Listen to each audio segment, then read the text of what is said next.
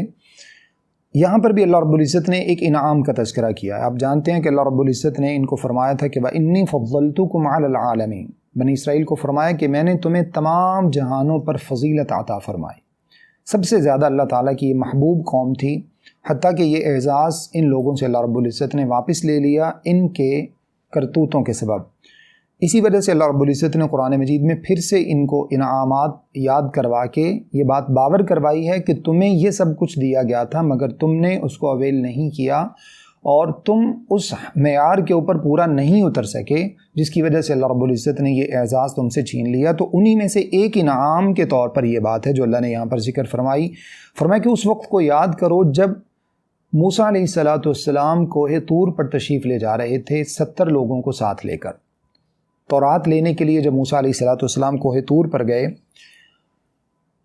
یہ اس وقت کا واقعہ جو ہم اس سے پہلے بھی پڑھ چکے ہیں۔ بنی اسرائیل کو جب اللہ رب العزت نے فرعون اور اس کی قوم سے نجات دی تو نجات پانے کے بعد یہ صحرائے سینا اور اس کے بعد میدان تی، یہ ساتھ ساتھ ہی مطلب ایک ہی جگہ پہ یہ دونوں واقع ہیں۔ تو صحرائے سینا میں جب یہ لوگ موسیٰ علیہ السلام نے جب ان کو ٹھہرایا اور وہاں جا کے انہوں نے سکھ کا سانس لیا، تو اس کے بعد اللہ رب العزت نے موسیٰ علیہ السلام کو اپنے پاس کوہ طور پر بلوایا تاکہ آپ علیہ السلام کو اللہ تورات عطا فرمائے۔ جب موسیٰ علیہ السلام جانے لگے تو آپ علیہ السلام نے 70 لوگوں کو اپنے ساتھ لے لیا جو کہ اللہ تعالیٰ کی تجلیات کو بھی دیکھنا چاہتے تھے۔ موسیٰ علیہ السلام ان کو ساتھ لے کر کوہ طور پر چلے گئے۔ جب اللہ رب العزت نے آپ علیہ السلام کو تورات عطا فرمائی، تورات ملنے کے بعد جب واپسی کا سفر شروع ہونے لگا تو اب ان لوگوں نے، جیسا کہ ان کی ایک عادت تھی، ان کا وطیرہ تھا، ہمیشہ سے ہر بات میں کویسچننگ کرتے تھے اور بات سے بات نکالنے کے عادی تھے، تو ان لوگوں نے وہاں پر بھی وہی ضد کی، کہنے لگے لن نؤمن لک حتی نری اللہ جہرۃ، ہم تو اس وقت تک واپس نہیں جائیں گے جب تک اللہ رب العزت کو خود دیکھ نہ لیں، بظاہر نہ دیکھ لیں۔ اب یاد رکھیے موسیٰ علیہ السلام نے بھی اللہ رب العزت کو نہیں دیکھا۔ موسیٰ علیہ السلام سے اللہ نے کلام تو فرمایا، وَكَلَّمَ اللَّهُ مُوسَىٰ تَكْلِيمًا، قرآن میں موجود ہے۔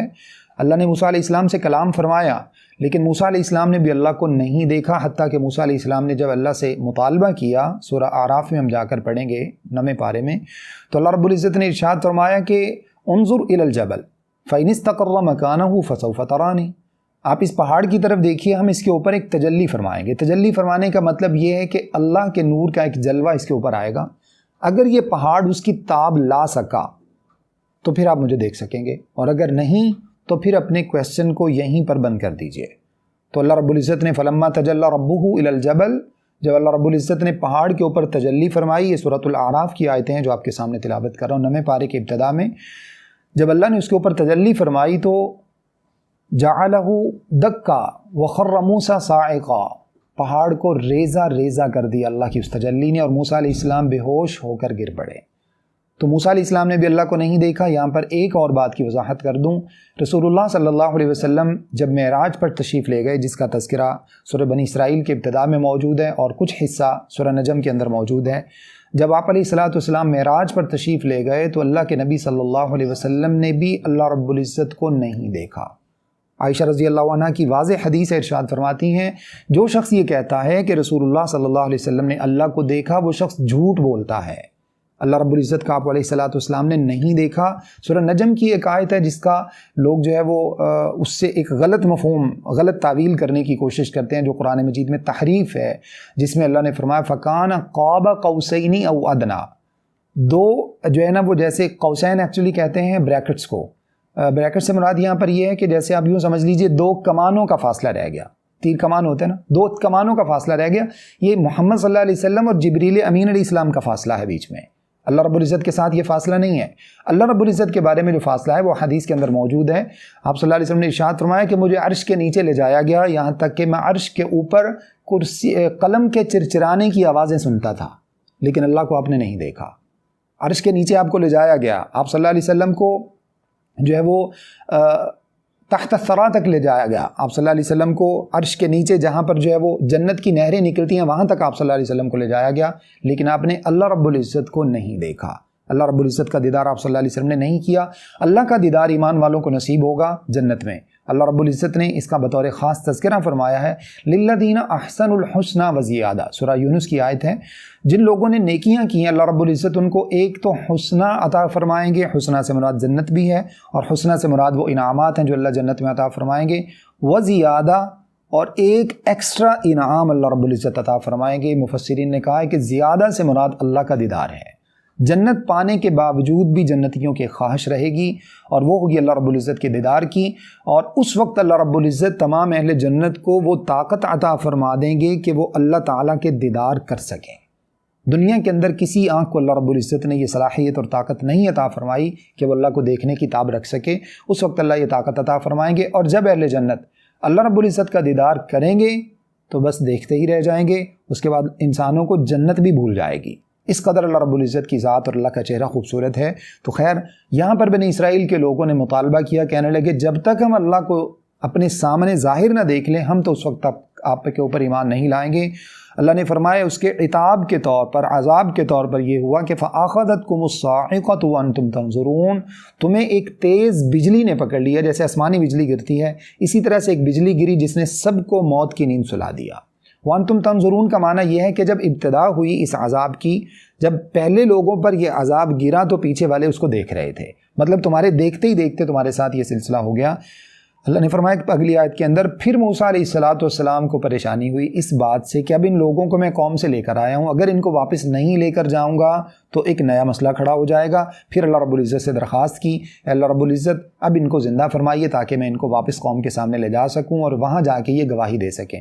تو خیر اللہ رب العزت نے اس کا تذکرہ فرمایا اگلی آیت میں، پھر ہم نے تمہاری موت کے بعد تمہیں پھر زندہ کر دیا. یہ اللہ کا انعام ہے. اللہ کا انعام ہے کہ تم نے اتنا بڑا مطالبہ کیا اللہ کو دیکھنے کا، اللہ نے تمہیں وقتی طور پر ایک سزا دی لیکن پھر معاف کر دیا، پھر تمہیں زندہ کیا. کیوں؟ لعلکم تشکرون، شاید کہ تم پھر ہی شکر گزار بن جاؤ. اس کے بعد اگلی آیت دیکھیے، وَظَلَّلْنَا عَلَيْكُمُ الْغَمَامَ، اور پھر جب ہم نے تمہارے اوپر بادلوں کا سایہ کیا. ظلّ کا معنی ہوتا ہے سایہ. یہاں سے ایک بات چھوٹی سی اور ایک پوائنٹ کے طور پر سمجھا دوں. قرآن مجید کو ہمیشہ تجوید کے ساتھ تلاوت کرنا چاہیے، اس کے ایکسنٹ اور اس کی ادائیگی کا خاص طور پر خیال کرنا چاہیے، ورنہ ایک ہی لفظ ہوتا ہے جس کو مختلف حروف سے پڑھا جائے تو اس کے معانی بدل جاتے ہیں. یہاں پر ظلّ کا لفظ آپ کے سامنے موجود ہے، ظللنا ہم نے سایہ کیا. ظلّ کا معنی سایہ کرنا. اسی لفظ کو اگر ہم پڑھتے ہیں ضاد کے ساتھ ضلّ تو اس کا معنی ہوتا ہے وہ شخص گمراہ ہو گیا. دیکھیے معنی میں کتنا بڑا چینج آ جاتا ہے. ہم عموماً کیا کرتے ہیں، 4 حروف ہیں عربی زبان میں، ذال، ذا، وا اور ضاد. ہم ان چاروں کو ایک ہی طرح سے ایک ہی پروناؤنسیشن کے ساتھ پڑھتے ہیں، حالانکہ ان سب کا الگ الگ معنی ہے. اسی طرح سے عربی زبان کی خوبصورتی ہے کہ کسی بھی حرف کے ساتھ ہم نے دیکھا ہوگا عموماً ہم اردو میں بھی ایک ہی سین استعمال کرتے ہیں. کوئی ثا کے ساتھ ہو، کوئی صاد کے ساتھ ہو، کوئی سین کے ساتھ ہو، ہم صرف سین ہی کے ساتھ پڑھتے ہیں. اور اسی طرح سے انگلش میں بھی تقریباً اسی طرح کی ہماری روٹین ہے، زے کے ساتھ استعمال کرتے ہیں یا پھر ایس کے ساتھ استعمال کرتے ہیں، وہاں پر کوئی پروناؤنسیشن نہیں ہوتا. لیکن عربی زبان کی یہ خوبصورتی ہے کہ اس میں ہر حرف کا بے شک آپس میں ملتے جلتے ہیں، ان کا الگ معنی ہوتا ہے. جیسے میں نے آپ کو 2 الفاظ بتائے، ظلّ کا معنی سایہ کرنا، ظلّ کا معنی ضاد کے ساتھ جیسے فی ضلال مبین کھلی گمراہی میں ہے، تو ضال کا معنی ہوتا ہے گمراہ ہونے والا، اس کا معنی گمراہ ہو گیا. اب اسی لفظ کو اگر ہم دیکھتے ہیں ذلّ زا کے ساتھ تو اس کا معنی ہوتا ہے وہ پھسل گیا. اسی کو اگر ہم دیکھتے ہیں ذال کے ساتھ تو اس کا معنی ہوتا ہے ذلیل ہونے سے، وہ ذلیل ہو گیا. اور اگر اسی لفظ کو ہم دال کے ساتھ پڑھتے ہیں، جیسے کچھ لوگ ضاد کا تلفظ دال کے ساتھ کرتے ہیں جو کہ درست نہیں ہے. میں نے بتایا ہر حرف کا الگ معنی ہے، اس وجہ سے رمضان کو رمضان دال کے ساتھ نہیں بول سکتے، رضوان کو ردوان دال کے ساتھ نہیں بول سکتے، درست نہیں ہے. ظلّ کو دلّ دال کے ساتھ نہیں بولیں گے ورنہ معنی چینج ہو جائے گا. اب دیکھیے دال کے ساتھ اگر ہم اس لفظ کو بولتے ہیں دلّ تو دلہ کا معنی ہوتا ہے وہ شخص رہنمائی پا گیا. الدال علی الخیر کفاعلہ، عربی زبان کا ایک مقولہ ہے، نیکی پر رہنمائی کرنے والا بھی نیکی کرنے والے کی ہی طرح ہوتا ہے. جیسے دلیل کا لفظ ہے، دلیل کا معنی رہنمائی ہوتا ہے، تو یہاں پر دیکھیے ہر حرف کا الگ معنی ہے. اگر ہم ولضالین کو ولدالین دال کے ساتھ پڑھیں گے تو اس کا معنی پتہ کیا نکلے گا؟ ہم اللہ سے کہنا تو یہ چاہتے ہیں کہ اللہ ہمیں گمراہوں میں شامل مت فرمائیے، لیکن جب ہم کہتے ہیں نا ولدالین تو اس کا معنی ہوتا ہے اللہ ہمیں رہنمائی پانے والوں میں شامل مت فرمائیے، بجائے دعا کہ اپنے لیے ہم بد دعا کر رہے ہیں. تو اس لیے ضروری ہے کہ قرآن مجید کی تلاوت جو ہے وہ تجوید کے ساتھ ہی کی جائے، بذات خود بھی سیکھا جائے اور اپنے بچوں کو بھی اس کی طرف موٹیویٹ کیا جائے، رغبت دلائی جائے. تو اللہ نے فرمایا وَظَلَّلْنَا عَلَيْكُمُ الْغَمَامَ، اور اس نعمت کو یاد کرو جب ہم نے تمہارے اوپر بادلوں کا سایہ کر دیا. وَأَنزَلْنَا عَلَيْكُمُ الْمَنَّ وَالسَّلْوَىٰ، اور تمہارے اوپر ہم نے من اور سلوہ نازل کیا. من اور سلوہ اللہ تعالیٰ کی طرف سے کچھ نعمتیں تھیں. کُلُوا مِن طَيِّبَاتِ مَا رَزَقْنَاكُمْ، ان میں سے کھاؤ جو ہم نے تمہیں بہترین رزق عطا فرمایا ہے پاکیزہ رزق میں سے. وَمَا ظَلَمُونَا وَلَٰكِن كَانُوا أَنفُسَهُمْ يَظْلِمُونَ، اور ہم نے کسی کے اوپر کوئی ظلم نہیں کیا بلکہ یہ لوگ بذات خود ہی اپنے اوپر ظلم کرنے والے تھے. یہ بھی اسی سے متصل واقعہ ہے صحرائے سینا کا. بعض نے کہا کہ یہ میدان تیہ کا واقعہ ہے. میدان تیہ اور صحرائے سینا اصل میں نجات پانے کے فوراً بعد یہ لوگ صحرائے سینا میں گئے، جس کو طور سینا کا لفظ بھی کہا جاتا ہے. طور کا بھی، طور پہاڑ جو ہے وہ بھی اسی کے قریب تھا، صحرائے سینا کے قریب ہی ڈیزرٹ تھا یہ. اور ڈیزرٹ سے آگے میدان تیہ ہے، یہ بھی اس کے ساتھ ہی متصل ہے. میدان تیہ کے ساتھ اصل میں خاص واقعہ جڑا ہوا ہے. جب ان لوگوں نے بچڑے کو معبود بنا لیا تو اللہ نے سزا کے طور پر ان لوگوں کو 40 سال کے لیے میدان تیہ میں چھوڑ دیا تھا، سرگرداں، حیران و پریشان، کچھ سجائی نہیں دیتا تھا. وہاں پر جیسے بیوقوف ہوتے ہیں نا، بیوقوفوں کی طرح یہ قوم پھرتی رہی. 40 سال اللہ نے ان کو یہ سزا دی تھی. تو یہ میدان تیہ کا واقعہ ہے. اور کچھ اسی طرح سے جو ہے نا وہ صحرائے سینا، تو خیر یہ ملتے جلتے واقعات ہیں، کچھ صحرائے سینا میں پیش آئے اور کچھ میدان تیہ میں. تو بعض نے کہا کہ یہ میدان تیہ کا واقعہ، اور بعض نے کہا کہ اس کو مخصوص کرنے کی ضرورت نہیں ہے، صحرائے سینا میں بھی ہو سکتا ہے اور میدان تیہ میں بھی یہ واقعہ پیش آ سکتا ہے. اور یہ واقعہ کیا ہوا؟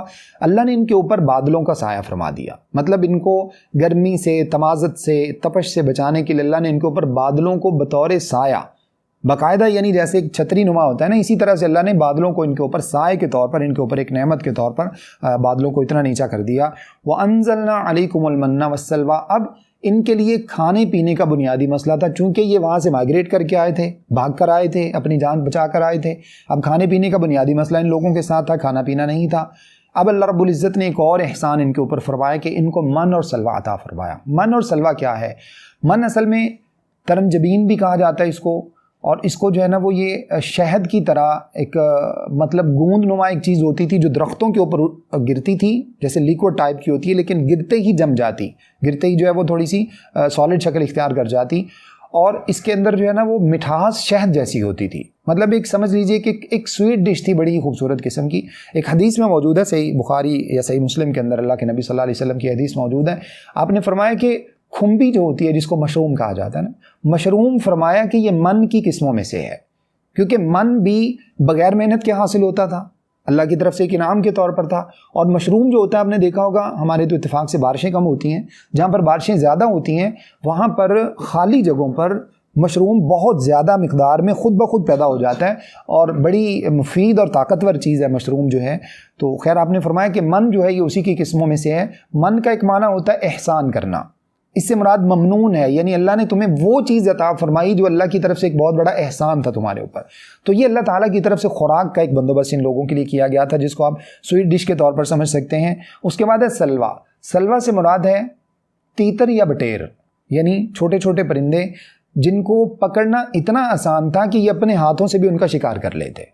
مطلب شکار انسان کو ملے اور وہ بھی جو ہے نا وہ اتنے لذیذ قسم کے جانوروں کا، اور اتنا قریب کے آسانی سے پکڑ لیں جیسا کہ مطلب مرغیاں بھی نہیں پکڑی جاتی، اس طرح سے پکڑ کے اس کو کھا لیا جائے، تو یقیناً اللہ تعالیٰ کے یہ انعام سے کم نہیں ہے. تو اللہ نے فرمایا کہ اللہ نے جب تمہارے ساتھ بھوک اور پیاس کا مسئلہ ہوا تو اللہ رب العزت نے تمہارے لیے یہ بندوبست فرمایا، تمہیں یہ انعامات عطا فرمائے. اور اس کے بعد فرمایا کہ اس پاکیزہ رزق میں سے جو ہم نے تمہیں عطا فرمایا ہے یہاں سے تم کھاؤ پیو. اور اس کے بعد فرمایا کہ ہم نے کسی پر ظلم نہیں کیا مگر ان ان لوگوں نے خود ہی اپنے اوپر ظلم کیا۔ کون سا ظلم؟ جو اس سے پہلے ہم پڑھ چکے ہیں، انہوں نے جب بچھڑے کو معبود بنا لیا۔ سب سے بڑا ظلم کیا ہے؟ ان الشرک لظلم عظیم، سب سے بڑا ظلم جو ہے وہ اللہ تعالیٰ کے ساتھ کسی کو شریک ٹھہرانا ہے۔ تو اللہ نے فرمایا کہ لوگوں نے خود ہی اپنے اوپر ظلم کیا، ہم نے کسی پر ظلم نہیں کیا تھا۔ وَإِذْ قُلْنَا ادْخُلُوا هَٰذِهِ الْقَرْيَةَ، اس کے بعد فرمایا اور جب ہم نے تمہیں یہ کہا کہ داخل ہو جاؤ اس بستی میں، فَكُلُوا مِنْهَا حَيْثُ شِئْتُمْ رَغَدًا، اب تم کھاؤ اس میں سے جہاں سے تم چاہو۔ رغدن کا معنی ہوتا ہے با فراغت، کوئی کام نہیں، کوئی کاج نہیں، کچھ نہیں کرنا، بس کھاؤ پیو موج کرو۔ وَادْخُلُوا الْبَابَ سُجَّدًا، اور اس دروازے سے داخل ہونا تم سجدہ کرتے ہوئے۔ وَقُولُوا حِطَّةٌ نَغْفِرْ لَكُمْ خَطَايَاكُمْ، اور یہ کہتے ہوئے داخل ہونا، حِطَّةٌ کا معنی ہوتا ہے ہم بخشش کا سوال کرتے ہیں۔ نغفر لکم، اللہ فرماتے ہیں ہم تمہیں تمہارے گناہوں کو بخش دیں گے۔ نغفر لکم، بخش دیں گے ہم خطایاکم، تمہاری خطاؤں کو۔ وسنزید المحسنین، اور ہم بہت زیادہ اچھا بدلہ دیتے ہیں نیکی کرنے والوں کو، احسان کرنے والوں کو۔ یہ بھی اسی سے متصل واقعہ ہے۔ اللہ نے فرمایا ان کو جو ہے وہ جب اللہ رب العزت نے وہاں سے انہوں نے توبہ کی، اللہ رب العزت نے معاف کیا، تو معاف کرنے کے بعد اللہ نے فرمایا کہ اب تم اس بستی کے اندر داخل ہو جاؤ۔ یہ شاید شام کی بستی ہے، یہ قوم عمالقہ کی بستی ہے جس میں اللہ نے ان کو داخل ہونے کا فرمایا۔ اب اللہ رب العزت نے فرمایا کہ یہاں پر تم داخل ہو جاؤ، اور وہاں پر تمہارے لیے انواع و اقسام کے کھانے موجود ہیں، تمہارے لیے اللہ تعالیٰ کی ساری نعمتیں موجود ہیں۔ با فراغت تم وہاں پر جا کر کھاؤ اور پیو، اور اس کے بعد دوسرا جو کام ہے وہ ظاہر اللہ تعالیٰ کی عبادت کرنے کا ہے، تم اللہ تعالیٰ کی عبادت کرو۔ وَادْخُلُوا الْبَابَ سُجَّدًا، لیکن یاد رکھو اس بستی میں داخل ہونے کے لیے تمہیں یہ اللہ تعالیٰ کی طرف سے ایک امتحان کے طور پر یہ کہا جا رہا ہے، جو تمہیں کرنا ہے وہ یہ کہ داخل ہو جاؤ اس بستی میں سجدہ کرتے ہوئے، باقاعدہ سجدہ کی پوزیشن۔ بعض نے اس سے مراد لیا، بعض مفسرین نے، کہ اللہ نے فرمایا جھکتے ہوئے داخل ہو جاؤ، لیکن سجدن کے جب الفاظ موجود ہیں قرآن میں تو میرے خیال میں تعویل کرنے کی ضرورت نہیں ہے۔ اللہ نے فرمایا سجدہ کرتے ہوئے داخل ہو جاؤ، جس کی مثالیں آج ہم بعض جو ہے وہ شرک کے اڈوں پر دیکھتے ہیں۔ کچھ لوگ درباروں میں داخل ہوتے ہی سجدے کرنا شروع کر دیتے ہیں اور آخر تک قبر تک جاتے ہوئے سجدے ہی کرتے جاتے ہیں۔ تو اللہ نے ان کو فرمایا کہ سجدہ کرتے ہوئے اس بستی میں داخل ہو جاؤ۔ یہ اللہ تعالیٰ کی طرف سے ایک حکم تھا جس کا ان کو بجا لانا تھا۔ وَقُولُوا حِطَّةٌ، اور اس کے ساتھ تم کیا کرنا، ایک لفظ تم نے بولنا اپنی زبان سے، حِطَّةٌ۔ حِطَّةٌ کا معنی ہوتا ہے بخشش، یعنی اللہ سے بخشش کا سوال کرتے ہوئے تم نے اس بستی میں داخل ہونا ہے۔ جب تم یہ کرو گے، سجدہ کرتے ہوئے داخل ہوگے اور بخشش کا سوال کرتے ہوئے داخل ہوگے، تو ہم تمہارے گناہوں کو معاف فرما دیں گے۔ لیکن اس قوم نے پھر وہی کیا جو اس سے پہلے کرتی تھی۔ کیا کیا؟ سب سے پہلے تو جب اللہ نے فرمایا کہ تم داخل ہو جاؤ سجدہ کرتے ہوئے، تو یہ لوگ اپنی سرینوں کے بل داخل ہوئے۔ سجدہ کرتے ہوئے پہلے اپنے سر نہیں داخل کیے، بلکہ پہلے نیچے سرینوں کے بل بیٹھ کر پہلے اپنی پشتیں داخل کی۔ ہر حکم جو اللہ رب العزت نے بنی اسرائیل کو دیا، ان لوگوں نے اس کا الٹ کیا، اللہ رب العزت کی نافرمانی کی۔ اس کے بعد اللہ نے فرمایا حِطَّةٌ، تم کہو گے بخشش، تو ان لوگوں نے کیا کیا؟ کہنے لگے حَبَّةٌ فِي شَعْرَةٍ، ہمیں تو گندم چاہیے۔ گندم کہتے ہوئے داخل ہوئے، حِطَّةٌ کہتے ہوئے نہیں، بخشش کا سوال کرتے ہوئے نہیں۔ اللہ نے بخشش جو ہے وہ طلب کرنے کا حکم دیا، مگر ان لوگوں نے کیا کیا؟ کہنے لگے کہ ہمیں تو گندم چاہیے بالیوں کے اندر۔ یہ بھی اللہ رب العزت کی ان لوگوں نے نافرمانی کی۔ اللہ فرماتے ہیں ہم نے تمہارے ساتھ یہ اس لیے کیا تھا تاکہ تمہارے گناہ بخش دیں، اور ہم نیکی کرنے والوں کو بہت زیادہ عطا فرماتے ہیں۔ لیکن ان لوگوں نے کیا کیا جو میں نے آپ کو بتا دیا۔ اگلی آیت میں اللہ نے اسی بات کا تذکرہ فرمایا ہے، فَبَدَّلَ الَّذِينَ ظَلَمُوا قَوْلًا غَيْرَ الَّذِي قِيلَ لَهُمْ، ترجمہ دیکھیے پہلے، پس بدل دیا ان لوگوں نے، ظلموا جنہوں نے اپنے اوپر ظلم کیا تھا، کیا بدل دیا؟ قولاً، قول کو، جو بات اللہ نے فرمائی تھی اس بات کو بدل دیا، غیر الذی قیل لہم، اس کے بجائے وہ بات کہی، غیر کا معنی ہوتا ہے سوا، یعنی اس کے سوا وہ بات کہی، قیل لہم جو ان کو کہی گئی تھی اس کے سوا بات انہوں نے کہی، غیر الذی یعنی وہ بات کہی، قیل لہم جو ان کو نہیں کہی گئی تھی اس کے جو ہے نا وہ جو بات کہی گئی تھی وہ نہیں کہی، اور جو نہیں کہی گئی تھی وہ بات اس کے بجائے ان لوگوں نے کہی۔ فَأَنزَلْنَا عَلَى الَّذِينَ ظَلَمُوا، وہی جس کی وضاحت میں نے آپ کے سامنے کر دی ہے، فَأَنزَلْنَا عَلَى الَّذِينَ ظَلَمُوا، پس ہم نے ان لوگوں کے اوپر جنہوں نے ظلم کیا تھا نازل کیا، رجزن عذاب، من السماء آسمان سے، بما کانوا یفسقون، بسبب اس کے جو ان لوگوں نے نافرمانی کی تھی۔ ان لوگوں نے کیا کیا؟ بات کو بدل دیا۔ اللہ نے فرمایا تھا حِطَّةٌ، انہوں نے حتتن کے بجائے حبتن فی شعرتن کہا۔ اللہ نے فرمایا سجدہ کرتے ہوئے داخل ہونا، ان لوگوں نے کیا کیا؟ سجدہ کے بجائے ان لوگوں نے اپنی سرینوں کو پہلے داخل کیا اور پشتوں کے بل وہاں پر داخل ہوئے۔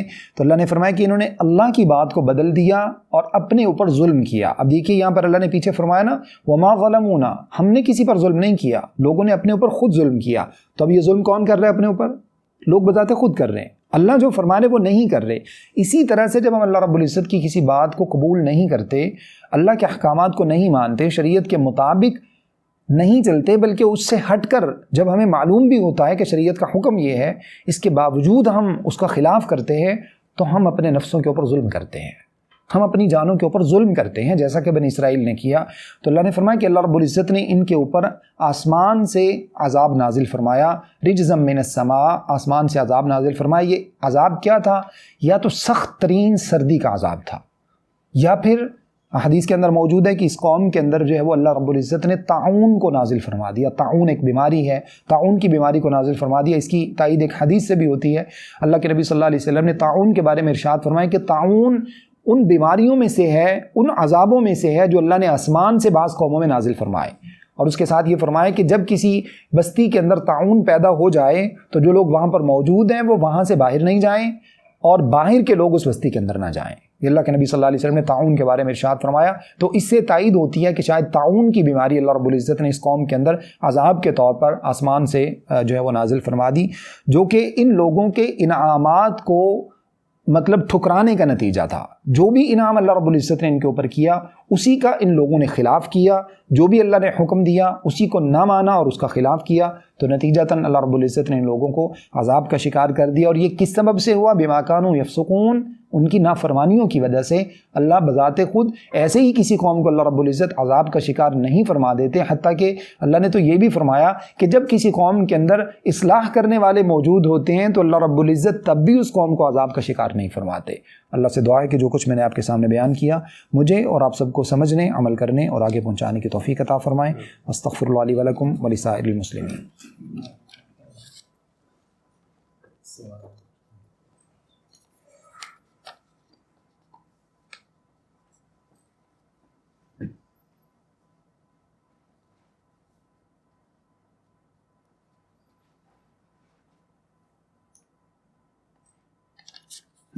بسم اللہ الرحمن الرحیم۔ سب سے پہلا سوال ہے کرسی پر بیٹھ کر نماز پڑھنے والوں کے لیے کیا حکم ہے؟ دیکھیے کوشش یہ کرنی چاہیے کہ جو ایک نیچرل طریقہ ہے اسی طریقے سے نماز ادا کرنے کی کوشش کی جائے۔ کرسی یقیناً صرف آج کی ایجاد نہیں ہے، کرسی کا تذکرہ تو آیت الکرسی کے اندر بھی موجود ہے، بہت پہلے کی ایجاد ہے، بہت پہلے سے کرسی موجود تھی۔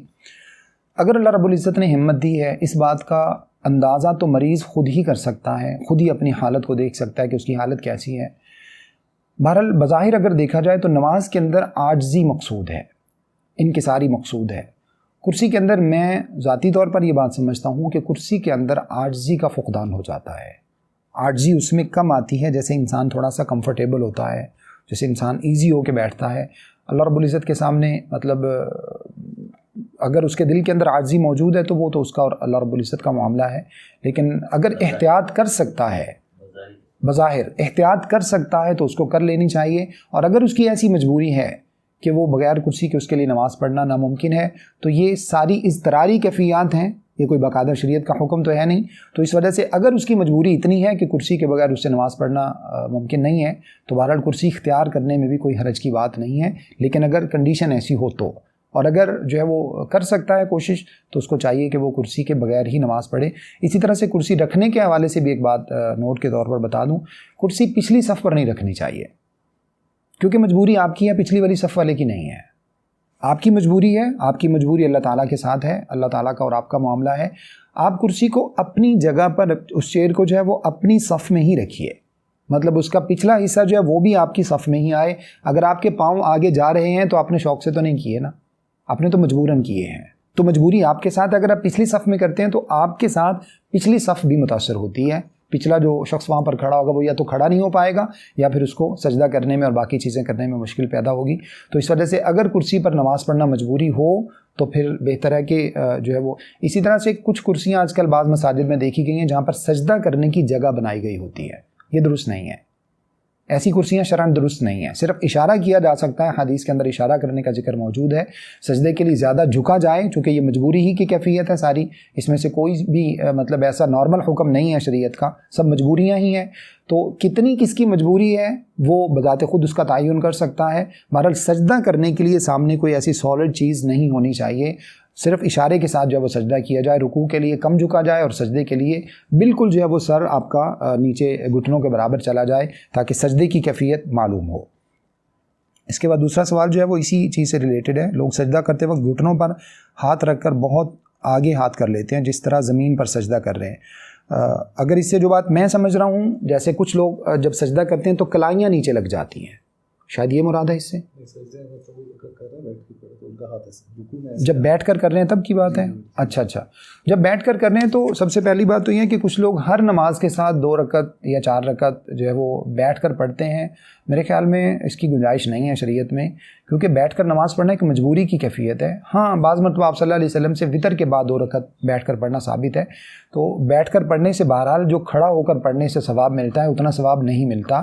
تو اس وجہ سے اگر اللہ نے آپ کو نفل پڑھنے کی ہمت اور توفیق عطا فرمائی ہے تو کھڑے ہو کر ہی پڑھیے, یہی بات زیادہ قرینہ قیاس ہے. اور اگر کوئی مجبور ہے, کوئی ایسا پیشنٹ ہے کوئی, اور وہ بیٹھ کر نماز پڑھ رہا ہے, تو اس کو چاہیے کہ وہ جب سجدے کے لیے بیٹھے, جب وہ رکوع کے لیے جھکے تو اپنے ہاتھوں کو یہیں پر ہی رکھے, گھٹنوں پر ہی, کیونکہ اصل کیفیت میں بھی ہاتھ جو ہے وہ گھٹنوں پر ہی رکھے جاتے ہیں. تو گھٹنوں پر ہاتھ رکھ کے وہ اپنے آپ کو جھکائے, لیکن رکوع کے لیے کم جھکائے, بالکل زمین کے قریب نہ چلا جائے.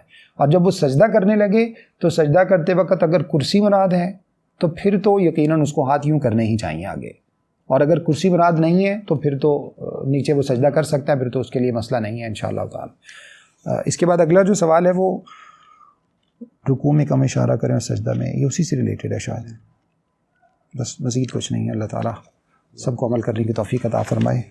استغفر اللہ لی و لکم و لسائر المسلمین.